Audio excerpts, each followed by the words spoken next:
नॉलेजला सगळ्यात जास्त इम्पॉर्टन्स द्यायचं आहे पेपर सॉल्व्ह करत असताना. आता हे ट्रिक्स वगैरे आहेत हे नंतर येणार.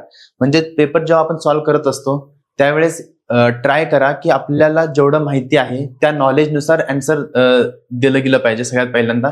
आणि जर आपल्या नॉलेज आपण नॉलेजने तेव्हाच देऊ शकतो ज्यावेळेस आपण आपलं जे बेसिक सगळं कव्हर केलेलं आहे व्यवस्थित, ते जेव्हा आल्यानंतर आपण नॉलेजला इम्पॉर्टन्स देऊन आपण पेपर सॉल्व्ह करू शकतो. आणि नॉलेज गेल्यानंतर मग आपले इन्स्टिंक्ट, ठीक आहे.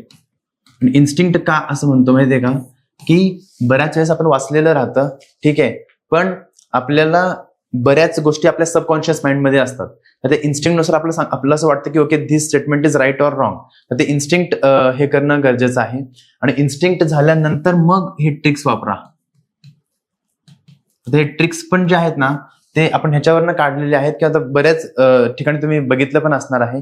तर ते मॅक्सिमम पॉसिबिलिटी आहे त्याची आन्सर येण्याची, म्हणून अशा प्रकारचे आपण ट्रिक्स वापरतो.